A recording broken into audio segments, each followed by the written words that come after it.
allow us to be together, then we should be together at the end.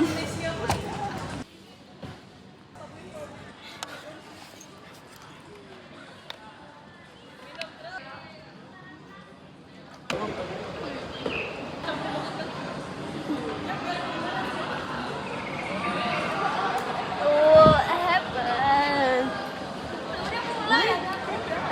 No, what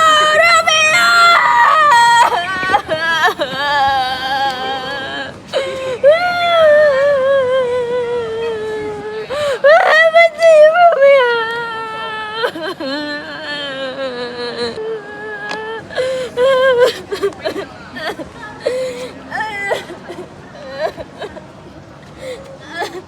I will see you in my afterlife, my dear.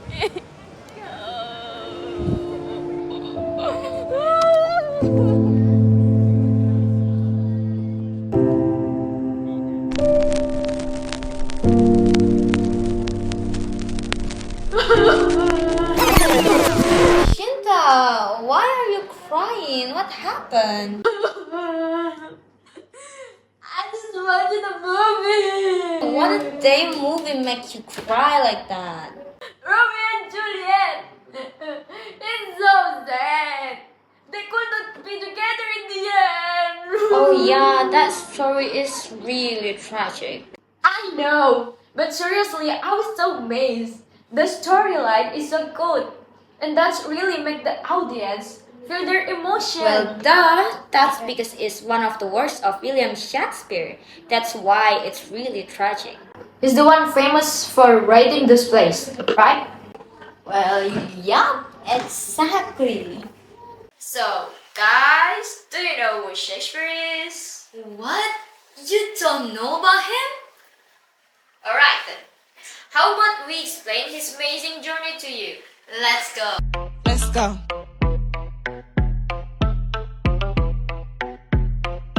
Hi guys, welcome to our channel. Today we want to talk about one of the most famous writers in the world. But before that, we will introduce ourselves. My name is Owl. And my name is Sita. So, let's get started!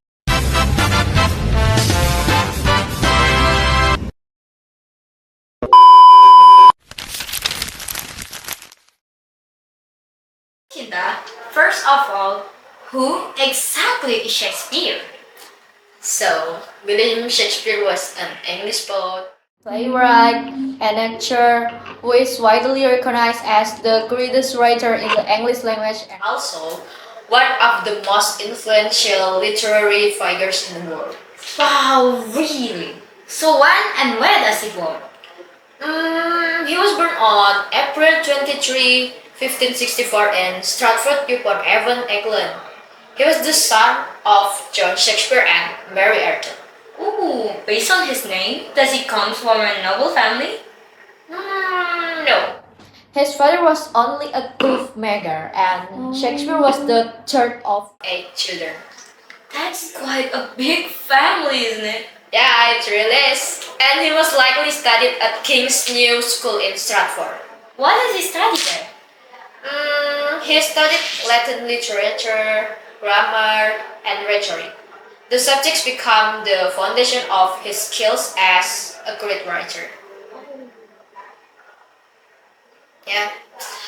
Okay. By the way, Owl, beside Romeo and Juliet, you said that he has other works too, right?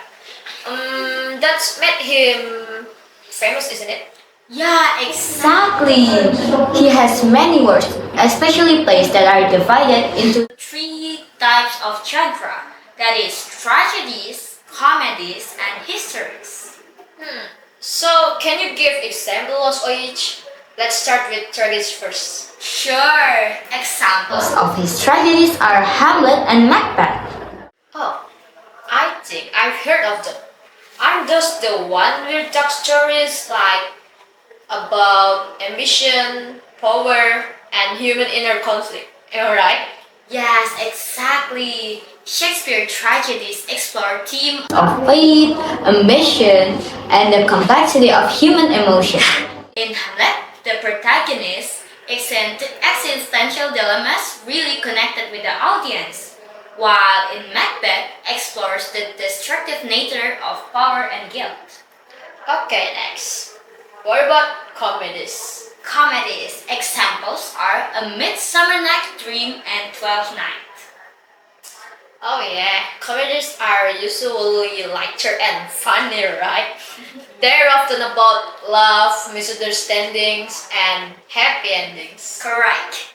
His comedies often involve intricate plot, mistaken identities, and themes of love and reconciliation. A Midsummer Night Dream blend fantasy and reality, while Twelfth Night highlight the foolishness of ambition and love. Okay, that's really clear. Now let's move to the last one. His stories. Sure. Examples include Henry V and Richard III. They are about English knight. Oh, so they're like historical stories but turned into drama. Were they both? Yes, Shakespeare histories chronicle the life of English monarch, focusing on power and legitimacy. Henry V celebrates Herod King, while Richard III portrays the rise and fall of a tyrant. Wow. Shakespeare dramas are also interesting to watch. Oh, I hear he also wrote poems, right? Yes, he wrote 154 sonnets. They consist of Wait. Shall I compare thee to a summer day? I think I know this part. Can I explain? okay, sure, go ahead. Okay, so Shakespeare's 154 sonnets explore themes of love, time, beauty, and mortality. They also use a distinctive structure of three quatrains and a final couplet. Oh, really? What about the style? Does he use any specific technique in his sonnets? Yes, they often use metaphors and iambic pentameter to express deep emotions. Am I right? I'm getting nervous. I might be wrong.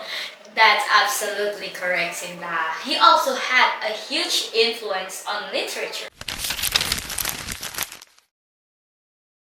Yes, its influence is really significant. Well, in your opinion, why is Shakespeare so influential besides his famous works? As far as I know, it's because he even created many new words in the English language. Wow, are you serious? Yes, Shakespeare enriches the English language by coining over 1700 words such as eyeball, petroleum, and swagger. He also created phrases like prick the eyes and wild goose case, many of which are still used today. That's so crazy. It means we still use his words in our daily conversation.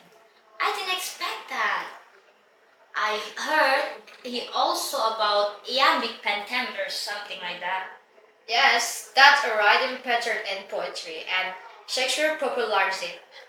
So is it like music in works? Exactly. Exactly.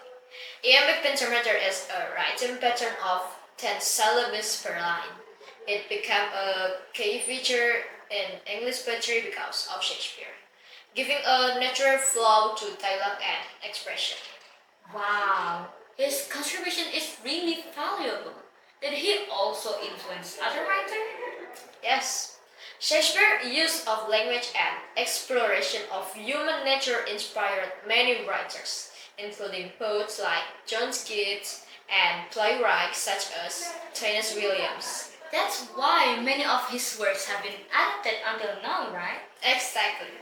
His works have been adapted and reinterpreted into many forms, from operas and ballets to films and novels, showing how timeless and flexible his stories are.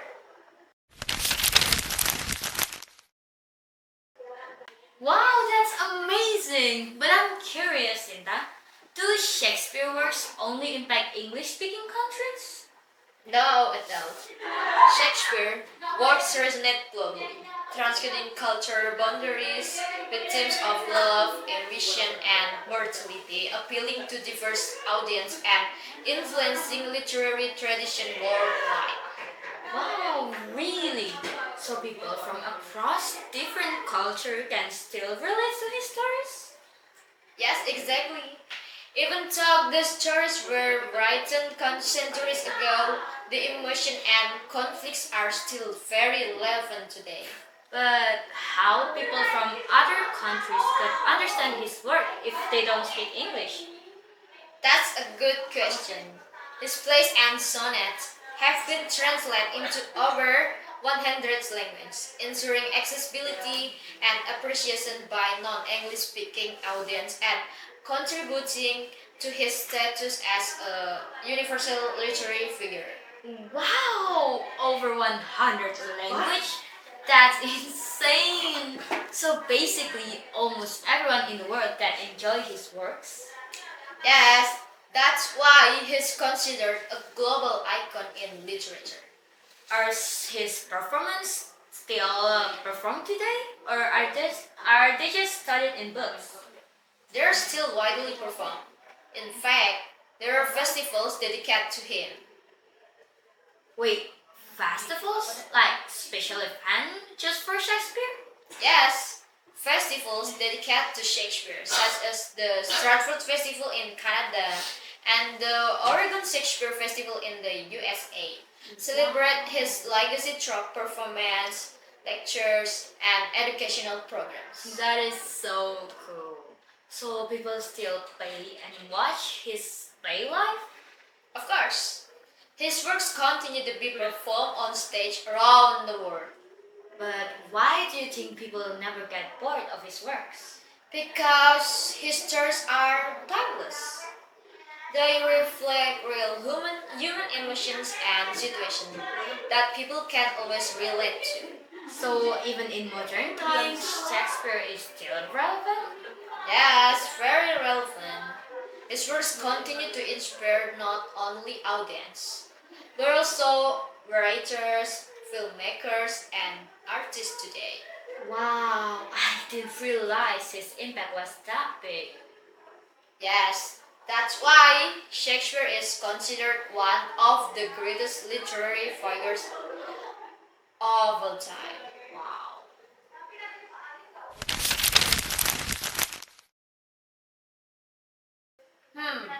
Oh, I'm curious. Is Shakespeare only famous among general readers or is he also studied in schools? Well, actually, Shakespeare works are integral to English literature curricula worldwide, with plays like Romeo and Juliet and Macbeth studied in school to help students understand literary history and language art. Oh, so students actually learn his works in class? Yes, they do. In fact, since the year 2000, Shakespearean studies have expanded to include other fields of study too, such as literature, performance studies, digital humanities, and cultural studies. But aren't those topics kind of difficult to understand for students? Well, yeah, they could be challenging, but that's also what makes them valuable. Students learn to analyze complex language and themes. I see.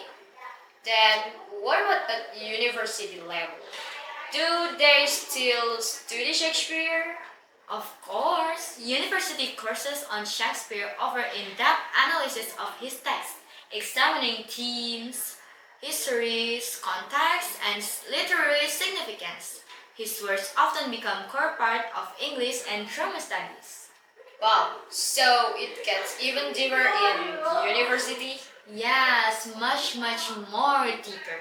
Students don't just read the story, they analyze every detail behind them. Like what kind of analysis? They explore themes, character development, and even social and political background of the time when the work were written. Hmm. That sounds really serious. But are there still people researching Shakespeare today? Definitely, Shakespearean scholarship continue to grow on, with academics exploring his works, textual details, historical impact, cultural interpretation. So people still write about him even now. Exactly. There is a huge body of critical literature dedicated to his works. Like books and journals? Yes, numerous books and articles are published every year, analyzing his influence, offering new interpretation, and discussing his relevance in modern time. Wow, that means his works never stop being discussed. That's right. Shakespeare remains an important subject in both education and academical research. That's really impressive. I didn't expect his influence in education to be that big. Yes, and that's one of the reasons why his legacy continues to live on. Owl, I'm wondering, are Shakespeare's works only performed on stage or have they been adapted into movies too? Well, they have definitely been adapted into movies. Shakespeare's plays have been turned into film across different genres, including Kenneth Branagh's adaptation. Wow, really? Are there also modern versions of his works? Yes, of course. For example, Bess Luhrmann created a modern version of Romeo and Juliet, showcasing how versatile Shakespeare's works are in cinema. Oh, wow, so his stories can fit into modern settings too? Yes, exactly. That's what makes them so timeless and flexible. What about television or online media? Are his works used there as well? Yes, they are. His works inspired TV series and online content. such as Shakespeare Uncovered, which explored the themes and historical context of his plays, helping new audience understand them through digital platform. That's interesting. So, even younger generations can learn about him through media. Exactly. Modern media make his works more accessible and engaging. But Why do you think his works are still relevant today? Well, because Shakespeare. Shakespeare explored universal themes like love, power, identity, and morality. These themes are still very relevant today, and modern adaptation continue highlight their connection in today's society. so, his stories still reflect our lives now? Yes, they do. His works mirror current social issues such as political corruption and racial inequality, offering insight into human nature and social dynamics. Wow. So, it's not just entertainment, but also meaningful. Exactly, that's why his works are still very important. They help us to reflect on society and on ourselves. That's really deep. I didn't expect Shakespeare to be that relevant even today. Yes, and that's what makes his legacy truly timeless. Wow! After talking about all of this, I feel like William Shakespeare is not just a writer, but a legend. Yeah, totally agree. His words are not only entertaining but also meaningful and timeless. From his plays to his poems, everything he created still connects with people even today. And that's why his legacy continues to live on across generation and country. So, guys, now you know who Shakespeare is and why he is so important. And we hope this podcast helped you to understand his journey and his incredible impact. And maybe after this, You might want to watch or read his works too. Alright, that's all for today. Thank you so much for listening to our podcast. in the next episode. But please don't cry like Sinta did earlier. Hey, it was emotional, okay? Kon coba ngomong. Coba ngomongan aku.